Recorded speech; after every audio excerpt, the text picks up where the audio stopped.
Students, तो हम लोग करेंगे आज relationship between molar mass, density and edge length. तो यहाँ पे ये डेरिवेशन इंपॉर्टेंट है, 2 मार्क्स के लिए पूछते हैं। तो हम लोग स्टार्ट करेंगे, देखो अभी स्टेप बाय स्टेप हम लोग करेंगे। यहाँ पे ना पीछे से हम लोग स्टार्ट करेंगे, मतलब यहाँ पे लास्ट में क्या दिया है, यूनिट सेल एज लेंथ बोला है, तो हम लोग पहले एज लेंथ के बारे में लिखेंगे।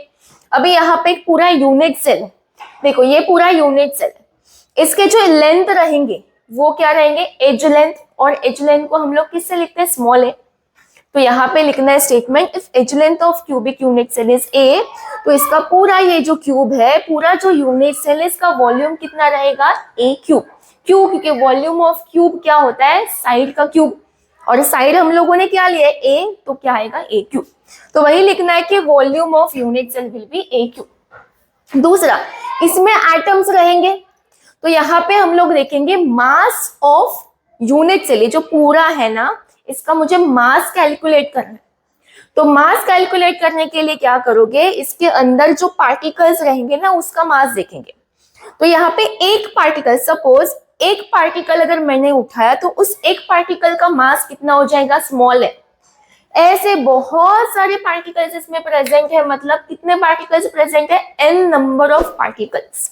तो यहाँ पे लिखना है, suppose the mass of one particle is small m and there are कितने पार्टिकल्स है, n नंबर ऑफ पार्टिकल्स है पर यूनिट सेल। तो पूरे यूनिट सेल का मास क्या हो जाएगा, mass of unit cell is equal to mass of one particle multiply by n number of particles. ठीक है, फिर इसके बाद में जाएंगे हम लोग डेंसिटी के पास। अभी डेंसिटी का फॉर्मूला होता है mass upon volume, mass of unit cell upon volume of unit cell. Mass of unit cell अभी मिला था हमें, मास ऑफ यूनिट सेल ये है स्मॉल m इंटू n, तो वही वैल्यू यहाँ पे सब्सटीट्यूट करना है। वॉल्यूम ऑफ यूनिट सेल कहाँ से मिलेगा, वॉल्यूम ऑफ यूनिट सेल यहाँ पे है, हम लोगों ने लिखा था a क्यूब, तो वही वैल्यू यहाँ पे सब्सटीट्यूट करना है, और यहाँ पे ये देना इक्वेशन नंबर 1। फिर हम लोग डेंसिटी देखा, अभी देखेंगे मोलार मास। मोलार मास का फॉर्मूला है मास of one particle multiply bye Avogadro number. तो हम लोगों ने मास ऑफ वन पार्टिकल कितना लिया था, स्मॉल m, और एवोगैड्रो नंबर कितना, Na। तो ये वाला इक्वेशन बनेगा capital M is equal to m small m into Na, equation number 2।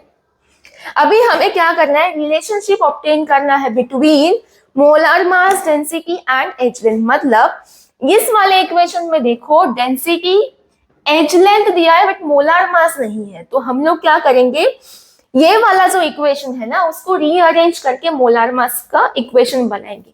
अभी इसी इक्वेशन को क्यों रीअरेंज करना है, क्योंकि इसी इक्वेशन में मोलार मास बोला है। तो देखो अभी ध्यान से इन दोनों को कंपेयर करो और देखो कि क्या सेम टर्म दिया है, कौन सा सेम टर्म है यहाँ पे।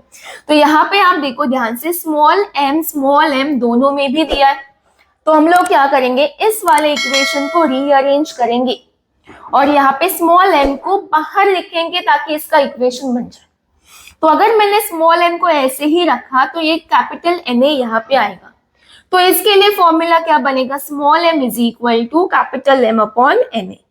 मतलब ये अभी ये जो मिला है ना, ये वाला जो वैल्यू इक्वेशन है वो हम लोग सब्स्टिट्यूट करेंगे डेंसिटी वाले फॉर्मूला में। तो डेंसिटी का फॉर्मूला क्या है, ये अभी देखा था इसके पहले वाले स्लाइड में। अभी सिर्फ ये जो m का वैल्यू है ना, वो सिर्फ इसमें सब्स्टिट्यूट करना है। देखो m की जगह पे मैंने ये लिखा, बाकी ये वाला पार्ट एज इट इज। तो यहाँ पे हम लोगों ने डेंसिटी का फॉर्मूला डिराइव किया। डेंसिटी, ये capital M is molar mass, N is number of particles per unit cell, Na is Avogadro number and A is edge length. तो यहाँ पे ये डेरिवेशन हम लोगों ने कंप्लीट किया। ऐसे अगर और वीडियोस आपको चाहिए तो प्लीज मेरे चैनल को फॉलो करो। मेरा यूट्यूब पे भी चैनल है केमिस्ट्री विद भक्ति, वहां पे please subscribe, share and like my channel and follow करो इंस्टाग्राम पे केमिस्ट्री विद भक्ति। Thank you for watching.